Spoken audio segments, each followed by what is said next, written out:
देखते हैं तो 1975 में ये रूस की खुफिया एजेंसी केजीबी को ज्वाइन करते हैं और 1975 में एक सीक्रेट ऑफिसर बनते हैं। इन्हें कई अलग अलग देशों में भेजा गया देश की सेवा करने के लिए, जहां पे इन्होंने बखूबी अपना रोल निभाया। इनके जीवन में सबसे बड़ा बदलाव कब आया? जब 1989 में जर्मनी रूस के खिलाफ होने लगा। जर्मनी में पहले रूस का प्रभाव था, ये जर्मनी और रूस में आधे ही जर्मनी के बीच में एक दीवार चलाई गई थी जिसका नाम था बर्लिन की दीवार। इस साइड का हिस्सा रूस से प्रभावित था और इस साइड का हिस्सा अमेरिका से प्रभावित था। लेकिन जर्मनी में ये जो बर्लिन की दीवार थी ये तोड़ दी गई और पूरा का पूरा जर्मनी जो था वो अब अमेरिका के प्रभाव में जाने लगा था। इस घटना को वहां पे खड़े वहीं पे ये अंडर कवर एजेंट थे व्लादिमीर पुतिन, उस समय केजीबी के तहत, वो देखते रह गए और देखते देखते ये बर्लिन की दीवार तोड़ दी गई और जिस जर्मनी के आधे हिस्से पर रूस का प्रभाव था, यानी उस समय के यूएसएसआर अर्थात सोवियत संघ का प्रभाव था, वो अब प्रभाव खत्म हो गया और धीरे धीरे आगे और घटनाएं खराब होती गई। रूस की जो उस समय का नेतृत्व था रूस को संभाल नहीं पाया और एक के बाद रूस में क्रांति बढ़ने लगी और रूस जो था उस समय सोवियत संघ हुआ करता था, पूरा नाम USSR, union of Soviet socialist Republic. इसमें 15 देश होते थे या 15 देश 1991 यानी 1991 में बिखर गए। इसमें से कौन कौन से देश बिखर? Estonia, Latvia, Lithuania, Ukraine, Moldova, Belarus, Georgia, Armenia, Azerbaijan, Kazakhstan, Kyrgyzstan, Tajikistan, Turkmenistan, Uzbekistan. नक्शा की क्लास में आप सब लोग को याद करा दिए थे, तो बच्चों का चीज है ये सब, दुनिया के केंद्र देश कहाँ पे, तो ये तो आप सब लोग को पता ही है। तो टोटल यूएसएसआर 15 भागों में टूट गया, जिसमें सबसे बड़ा भाग जो निकला था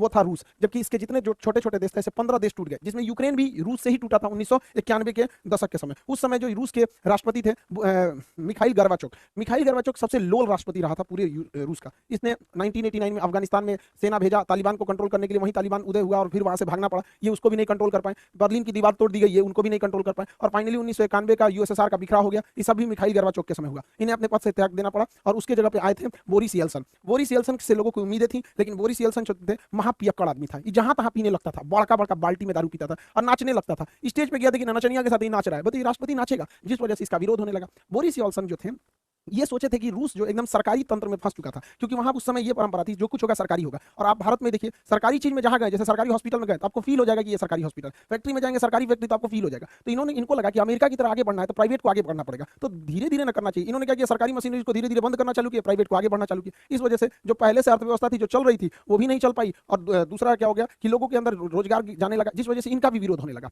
बोरिस येल्सन का। हालांकि बोरिस येल्सन जो उम्मीद लाए थे वो 20 साल आगे उसका असर दिखता, लेकिन इनको उतना आइडिया नहीं था, पियक्कड़ आदमी था, जहां तहां नाचने लगता था यहाँ पर, जिस वजह से लोग इन्हें पसंद नहीं करते थे। और यही एंट्री होती है व्लादिमीर पुतिन की। ये साल हो जाता है 1991 जब यूएसएसआर टूटा और इस समय तक व्लादिमीर पुतिन लेफ्टिनेंट कर्नल बन चुके थे। इस समय इनकी जो मुलाकात होती है वो रूस का सबसे बड़ा जो शहर है सेंट पीटर्सबर्ग के मेयर थे एंटोली सोवचक से मुलाकात होती है व्लादिमीर पुतिन की। और ये क्या करते हैं, सोवचक व्लादिमीर पुतिन को सेंट पीटर्सबर्ग का डिप्टी मेयर बना देते हैं और यहीं से कहानी शुरू होती है व्लादिमीर पुतिन की। जैसे ये डिप्टी मेयर बनता है, इसने वहां के जितने करप्शन थे उस सबको खत्म करने लगता है, व्यवस्थाओं में सुधार लाने लगता है। यह परिवर्तन सड़कों पर दिखने लगती है और सेंट पीटर्सबर्ग जो कि पूरी तरह से रूस का सबसे बड़ा शहर था, वहां से एक नाम उभर के आता है कि एक नाम व्लादिमीर पुतिन जिसने सबको सुधार दिया, जिससे कि लोग वहां के प्रभावित होते हैं। लेकिन एक शहर पे कितना काम कर दीजिए, अगर नेशनल लेवल तक उतना नहीं पहुंच पाता, वो भी 1991 के समय जब मीडिया उतना ज्यादा नहीं था। लेकिन इसकी नजर जब व्लादिमीर पुतिन की इन कामों को देखते हुए एक बहुत ही उस समय के पावरफुल एडवाइजर हुआ करते थे, राष्ट्रपति के सलाहकार होते थे उस समय, उनका नाम था वेलेंटिना यामासोव। ये वेलेंटिना यामासोव जो थे, इनकी एक विशेषता थी कि ये उस समय के जो राष्ट्रपति थे बोरिस येल्सन, उनके ये दामाद थे। तो जिस वजह से आप समझ सकते हैं कि राष्ट्रपति का ही दामाद है तो कितना पहुंच होगा। तो ये जो थे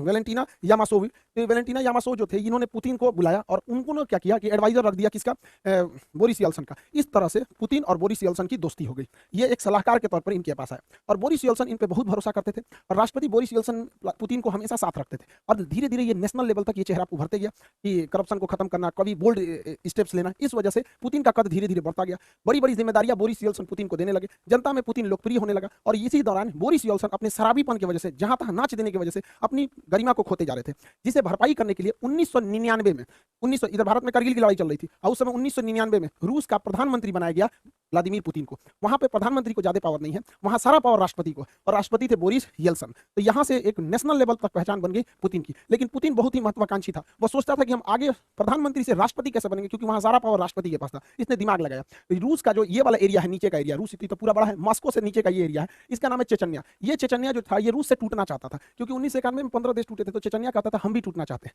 तो रूस ने ये व्लादिमीर पुतिन, चूंकि ये खुफिया एजेंट था, इसने दिमाग लगाया। उसने कहा कि एक काम करते हैं, इन्हीं को फंसा देते हैं। इसने मॉस्को में बम ब्लास्ट कराना चालू किया। ध्यान से समझिएगा, यह बम ब्लास्ट खुद पुतिन करा रहा था, जो खुद उस देश का प्रधानमंत्री, और इल्जाम लगा दिया किस पर, चेचन्या पे, कि चेचन्या के लोगों ने ब्लास्ट कराया है। और ये अगस्त से सितंबर 1999 तक धड़ाधड़ रूस में जहां तहां बम फूट रहे थे। इधर भारत में 1999 में कारगिल हो रहा था, अटल बिहारी वाजपेयी थे, और देखते देखते एक महीना अगस्त से सितंबर 1999 में रूस के शहर मॉस्को, राजधानी मॉस्को में धड़ाधड़ सीरियल ब्लास्ट होने लगे। इस ब्लास्ट में कहीं 10 आदमी मारा जाता है, कहीं 2 आदमी मारा जाता है। ऐसे करते करते मॉस्को में मरने वालों की संख्या 300 हो गई, जिस वजह से भयंकर बवाल हो गया। रूस के लोग अब चेचन्या को देखना नहीं चाहते थे, वो चाहते थे चेचन्या रात से एकदम तबाही किया जाए। अब सोचिए, याद कीजिए 2019 जब भारत में पुलवामा में अटैक हुआ था, हमारे सिपाही शहीद हुए थे, तो किस तरह से बवाल हुआ था कि घुस के मारेंगे आतंकवादियों को। यही चाहता था वहां पर पुतिन भी। पुतिन इसी चीज को चाहता था कि एक बार जनता का समर्थन हो जाए कि मारो चेचन्या को, और यही हो भी गया। 300 लोग जब मरे 1 महीने के अंदर लगातार बम ब्लास्ट में, तो रूस की जनता कही कि मारो ससुरा को। और इस बीच प्रधानमंत्री थे पुतिन, पावर तो रहता ही है पुतिन को। अब बोरिस यल्सन जो पियक्कर था, शराब पी के पूरा पावर पुतिन को दे दिया, कहा कि चेचन्या को संभालो।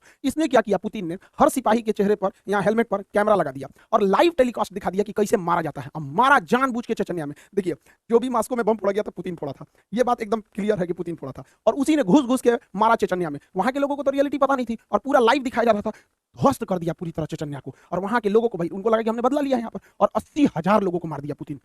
सोचिए कितना खतरनाक है ये पुतिन। 80,000 चेचन्या के लोगों को मार दिया, खुद ब्लास्ट कराया मॉस्को में, इल्जाम लगाया चेचन्या पे, और घुस के मारा 80,000 लोगों का। पूरा टीवी पे लाइव टेलीकास्ट दिखाया। इससे क्या हुआ कि पूरी दुनिया, पूरे रूस के लोगों ने देखा कि जो उनके घर में 300 को मारा है, पुतिन ने घुस के 80,000 को मारा है। ऐसा नेता होना चाहिए यहाँ पर। पुतिन की रेटिंग एकदम हीरो की हो गई। तो 1999 में जो पुतिन प्रधानमंत्री था, वो राष्ट्रपति से भी ज्यादा फेमस होने लगा, और बोरिस यल्सन पे भ्रष्टाचार के आरोप लगने लगे। और इसी बीच सन 2000 में पहली बार राष्ट्रपति चुनाव जीत गया पुतिन। पुतिन का सपना पूरा हो गया।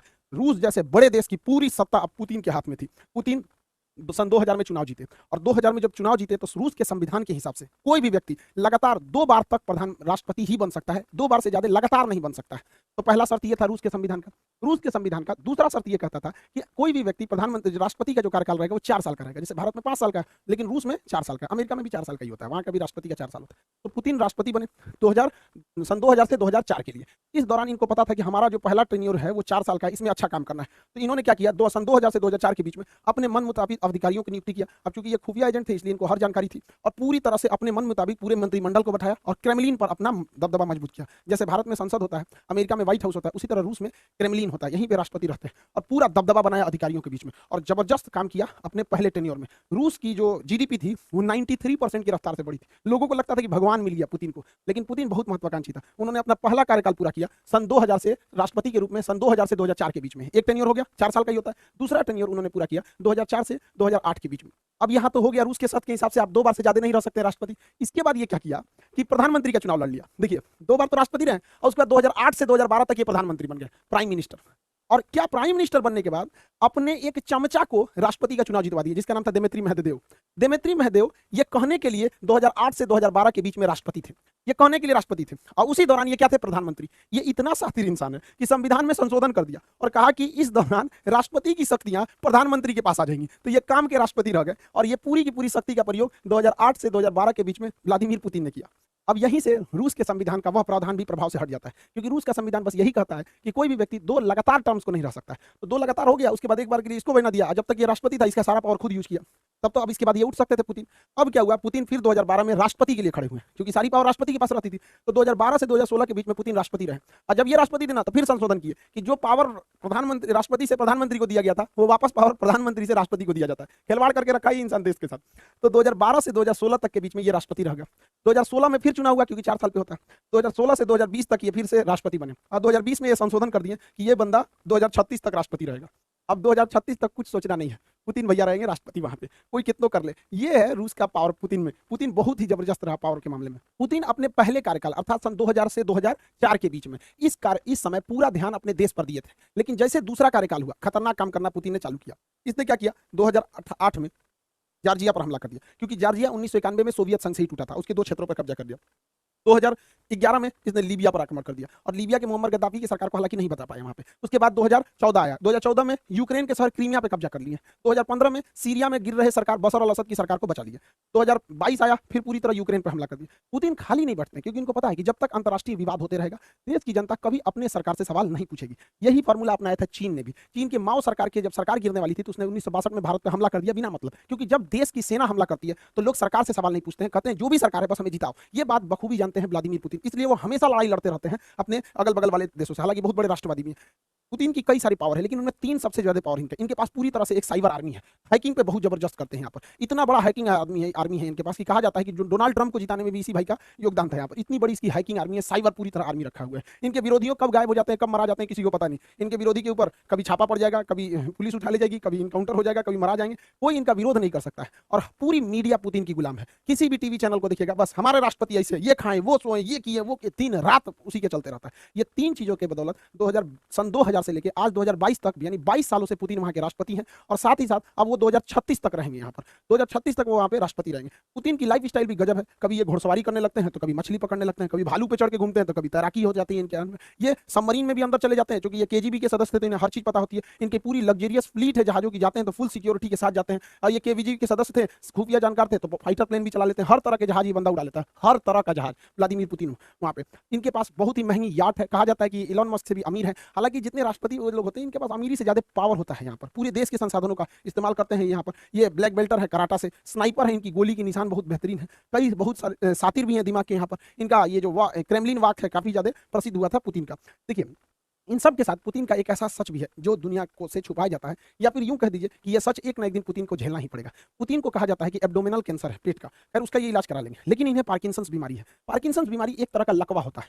पार्किंसंस बीमारी लकवा होता है, शरीर धीरे धीरे दिमाग काम करना छोड़ देता है, उस अंग पे धीरे धीरे दबाव होने लगता है, वो अंग काम नहीं करता है। आप पुतिन को देखिएगा तो हल्का झुक के बैठेंगे, कभी बैठेंगे तो इस टाइप के झुक के। ये पार्किंसंस बीमारी है और इनका शरीर उतना काम नहीं करता, इसलिए जब बैठेंगे तो टेबल कुर्सी को बहुत जोर से पकड़ के बैठते हैं। कभी भी देखिएगा पुतिन को जब भी इंटरव्यू देते तो हल्का से झुके हुए रहेंगे, पार्किंसंस बीमारी की वजह से। देखिएगा टेबल पर पकड़ के, देखो भाई चाचा यहाँ पे टेबल को बढ़िया से पकड़ के बैठे हुए, समझ में आ रहा है कि नहीं, पार्किंसंस बीमारी। दूसरा, पुतिन देखिएगा, पुतिन जो है बोटॉक्स का यूज बहुत करते हैं। बोटॉक्स का, बोटॉक्स क्या होता है, देखिए ये चेहरे पर उम्र के साथ साथ यहाँ सिकुड़न आने लगती है, यहाँ चेहरे पर सिकन होने लगती है, सिकुड़न आने लगती है, जिस वजह से इंसान थोड़ा बूढ़ा दिखने लगता है। तो पुतिन अपने आप को प्रभावशाली दिखाने के लिए, सेना पर दबदबा बनाने के लिए तथा पर्सनालिटी मेंटेन करने के लिए इस सिकुड़न, इस झुर्रियों को दूर करना चाहते हैं। तो झुर्रियों को दूर करने के लिए इंजेक्शन से इसके अंदर बोटॉक्स भर दिया जाता है और ये बोटॉक्स उन झुर्रियों को खत्म कर देता है। इसलिए देखिएगा पुतिन के चेहरे पर बहुत ज्यादा चेंजिंग नहीं आएगी। अगर आप यंग एज का देखिएगा या फिर अभी का देखिएगा, ये आप सोच सकते हैं 70 साल की उम्र का फोटो है, ये 70 साल की उम्र का। और यंग एज का भी देखेंगे तो उतना खास चेंजिंग नहीं आएगा, चेहरे पर उतनी सिकन देखने को नहीं मिलती है बोटॉक्स की वजह से। लेकिन यूक्रेन की लड़ाई में प्रतिबंध लगा दिया गया बोटॉक्स के ऊपर। अभी भाई को बोटॉक्स नहीं मिल रहा है तो बूढ़ा दिख रहा है यहाँ पर, लेकिन इतना भी ज्यादा प्रभाव नहीं पड़ता है। बोटॉक्स का इंतजाम